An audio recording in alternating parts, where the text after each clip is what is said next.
Okay, so I'm Paul Salmon from the University of the Sunshine Coast. So the piece of work I'm going to talk about is a bit of work that I did on sabbatical towards the back end of last year. And I was over at the University of Central Florida with Peter Hancock, and we did a kind of small piece of work about artificial general intelligence. And it's really about the role that human factors, I guess, needs to have in the design and implementation of artificial general intelligence systems. In terms of what I'll talk about, and I'll keep it quick because in the interest of time, but essentially I'll go through what the difference between artificial narrow intelligence and artificial general intelligence is, because a lot of people get that wrong and that causes confusion. Then talk about artificial general intelligence as an existential threat. Is it really an existential threat to us? Talk a bit about HF methods, and then basically the piece of work that we did, which was to look at which HFE methods should be involved in artificial general intelligence design, implementation, and ultimately control of them, and talk about the findings. I should acknowledge that this is part of a broader piece of work that is currently under review for a journal article in ergonomics, so it might all be hot air. It's not being peer reviewed yet. Who knows? So the first thing is artificial narrow intelligence. So artificial narrow intelligence, or more commonly known as artificial intelligence systems, they're here now, okay? So they're the kind of common systems that we know about. So you've got Siri on there, you've got Facebook's facial recognition, self-driving vehicles, basically. And those systems really are what we say non-human agents that possess the capacities to undertake specific tasks. So they can play chess very well, but they can't do anything else. They can drive a vehicle, but they can't do anything else. And they're with us today. They've been here for a long time, and there's all sorts of them in everyday life. Artificial general intelligence is the next generation of artificial intelligence, and they are not here yet, basically. Or they could be in secret, maybe, but they're not here really. And the idea with these is that they'll be far more advanced than artificial intelligence. They will equal, and most people think exceed, human intelligence in a wide range of cognitive capacities. The key thing is they'll be able to plan, reason, problem solve, learn, decision make, etc., even for tasks that they weren't initially designed for.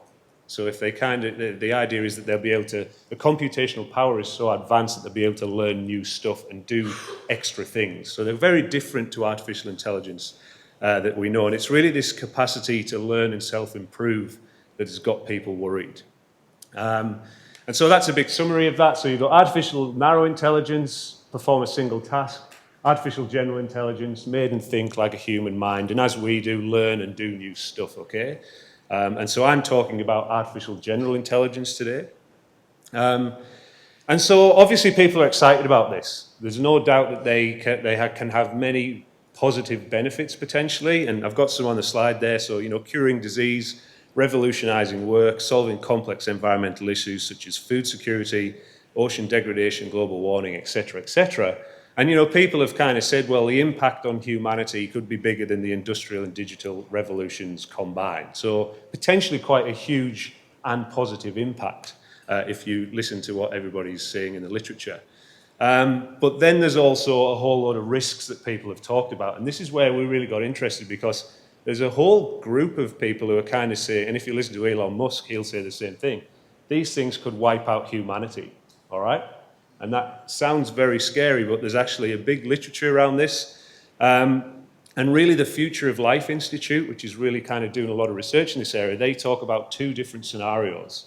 And so the first one is where you have an AGI which is programmed to act in a devastating fashion. So for example, an adversary or an enemy develops an AGI system to fight warfare, for example, to attack people. So, programmed to do something bad.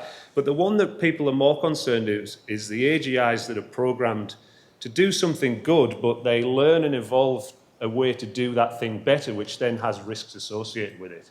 And if you look in the literature, there's all sorts of things around, cancer prevention systems that realizes the best way to prevent cancer is to remove every human that's genetically predisposed to cancer.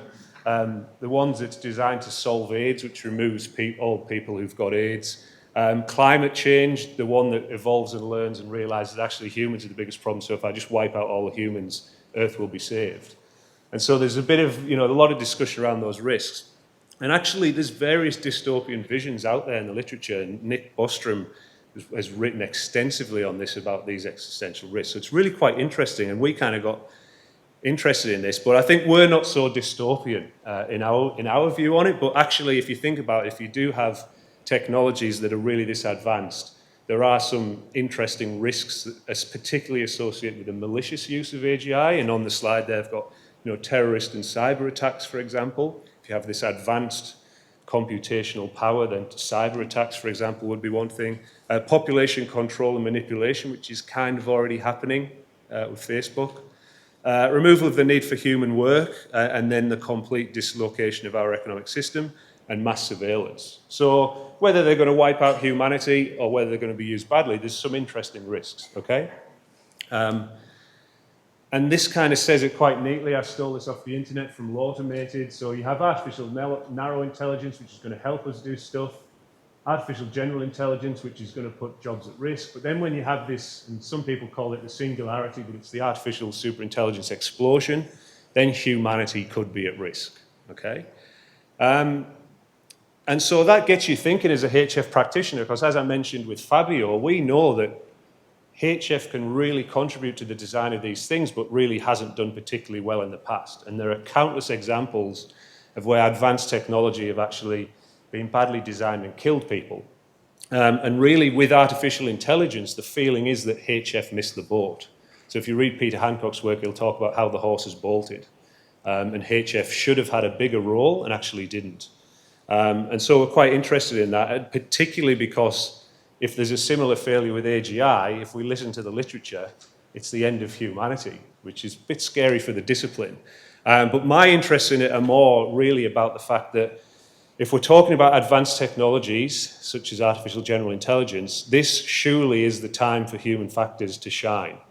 Like if we cannot direct this evolution, then really I would ask questions as to what human factors is all about. We're really failing if we cannot influence the design of AGI systems. It's a strong position, but it's how I feel.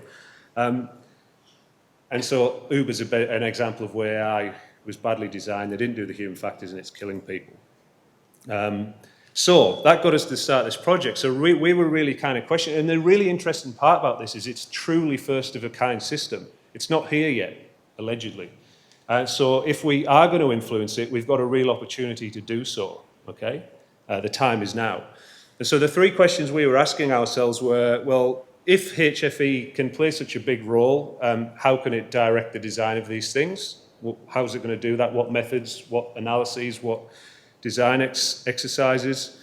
And then that interesting question, well, actually, if we're talking about superintelligence, are our HFE methods actually fit for purpose? If our methods are designed around humans and these technologies are going to be better than humans, do we need new methods and new theories? Who knows? And then, providing we decide that HF should have a role in AGI design, how do we do that? HF traditionally doesn't connect very well with other disciplines. We can be insular, so how are we going to kind of push that agenda? And so it was basically a thought exercise. And the method we used, so we took two books. So the Human Factors Methods book, of which I'm a co-author, which has over 100 HF methods listed in the book, available in all good bookstores. And Max Tegmark's Life 3.0 book, which talks about all these scary risks and things that go wrong. But actually in there, he talks about a specific system called Prometheus, which I'll touch on in a second. And so what we did was we reviewed all of the methods in the Blue Book, and we basically asked the question, well, how could these contribute to the design, implementation, or operation of an AGI system? And we were kind of using autonomous weapons systems for defense as the example. And then we asked the question, well, could HFE methods have prevented the Prometheus breakout? So in this book, Tegmark talks about Prometheus, an AGI system that's designed and basically starts evolving and self-evolving and eventually breaks out from under control and takes over the world. Fascinating read. So we asked the question, could we have prevented it if we were on the project? Okay. And just a quick note on Prometheus, and I've got to speed up because of time. So hypothetical AGI system, Prometheus is created by an AI company covertly by the Omega team, and the stated goal was to help humanity flourish. And Prometheus really had cognitive capacities very similar to humans, but it excelled at one thing, and this was developing other AI systems to support its own activities. So it could quite quickly build other AI around itself. And it very quickly started, doing paid human tasks on Mechanical Turk. It developed its own kind of Netflix system. It took over the media, took over politics, eventually takes over the world, and I'm putting 200 pages into 2 seconds here. But it comes to a point where it realizes actually it can achieve its goal better without the control of humans. It feels it's limited, and it tricks one of them, and it gets onto another network, it breaks out, and it basically takes over the world. It doesn't destroy humans, it doesn't do a Terminator thing, that's not the problem here. But it actually realizes that if it wanted to, it could wipe out humanity. And the problem there is that it's not evil, it's not being used maliciously, it's just got a power. The power is its intelligence, okay? And I'll encourage you to read all that. So we looked at that. So here's the findings, and much quicker now. So basically, some of the interesting stuff, we worked out that there's 3 kinds of controls that are needed for AGI that we need to help. That's to control the AGI system designers when they're designing these things, so they can't control weapons systems that could be used maliciously. The controls that need to be built into the AGI themselves, and that's the things like common sense, morality, operating procedures, ethics, decision rules, etc. And then the ones we're really interested in at the University of Sunshine Coast are the broader controls are in the systems that the AGI are going to be placed in. So, if you're an organization, for example, what kind of systems are you going to use to control your AGI? If you're a regulator, how are you going to control AGI? All those different controls. So there's 3 kinds of controls. I'll skip over that, but essentially that says there's all sorts of applications that HFE need to do around AGI to actually direct the design of them. And really, when we looked at the methods specifically, we found that all 14 categories of methods could contribute. And that's things like task analysis, cognitive task analysis, situation awareness, mental workload, teamwork, etc. They could all play a role in the design, implementation, and operation of them. But the interesting stuff is some of them require modification to do so. So for a cognitive task analysis method, for example, if you're doing a cognitive task analysis with an AGI operator, the questions are going to need to change quite a little bit, okay? Systems methods, systems HFE methods, so cognitive work analysis that Gemma talked about, STAMP, the event analysis of systemic teamwork, they were by far the most suited to AGI design, analysis and operation. And the big thing that we found really was that there's extensive theoretical development required. So all of our theories that we know and love in human factors, they're really out of date for AGI systems. They need basically to be overhauled, okay? In terms of Prometheus, so we kind of came up, well, they could have done it, but they could have prevented the breakout, but they would have needed very early HFE input. Here's an example of a work domain analysis where we were suggesting they could kind of top-down design the controls for Prometheus. So here's all of the goals and values and purposes of the system, and then they could have considered the controls in the design process, which they didn't. Social organization cooperation analysis, which Gemma touched on about. So when you've got a work domain analysis of the system, you could work out what the AGI should be doing, what the humans should be doing, and what the AGI definitely shouldn't be doing. And that was an analysis we recommended. STAMP, so this is a STAMP control structure, so Nancy Levison's method. So this basically tells you what controls you have across an entire system to control something. So here's the AGI here, and we were suggesting, well, there's controls within the organization using the AGI, but there's a whole lot of controls up here at the government and regulatory levels that really nobody's actually thinking about for AGI. They're really just starting to think about them for artificial narrow intelligence, which is pretty scary. And then the final one, which isn't, we suggested that they should be using things like agent-based modeling to actually say, well, if the AGI system is going to do this, how do we think it's going to behave? Can we model how it will behave? Could you have modeled that Prometheus would have eventually gone, actually, I don't need the control of humans, I'm going to try and get out? Probably you can with these methods, and so we're suggesting computational modeling as well. And what we're really suggesting is a many-model human factors and ergonomics approach. So this idea that you apply a whole kind of suite of different HF methods to basically understand the system in which the technology is being inserted, understand how the technology itself will behave with something like the event analysis of systemic teamwork, do some design around what the technology was going to do based on all of this, and then do some modeling about how the technology will behave within that system.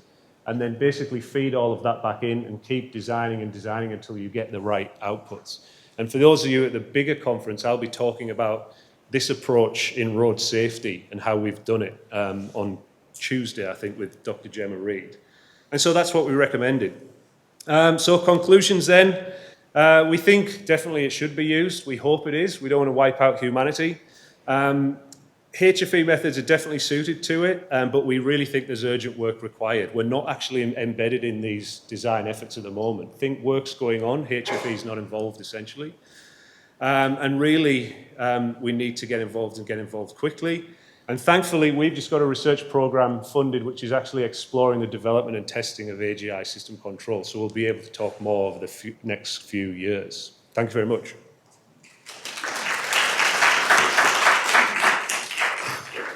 Again, probably time for one question. Well, I've just got a question about philosophy and democracy. As that sort of digital factors and sort of rules for the view embedded as to where we would go with what was allowed and what wasn't allowed. That's really terrifying outside, isn't it? That goes beyond sort of, it's part of considering human factors. Yes. Yeah, absolutely. And yeah, so I would see kind of, yeah, no, it's okay. I got the question. It's absolutely terrifying. Oh, sorry. So I didn't get your name, sorry. So Fiona was asking about the ethics about, you know, what you actually, what you build in these systems and how that actually is beyond human factors and is a wider thing. And yeah, and absolutely, it's a terrifying thing. And it's definitely bigger than human factors, and I think the key part of the findings we had is really that you need these very big multidisciplinary teams that human factors connects part of. So I'm definitely not saying we'll solve it all, but we do need to be involved.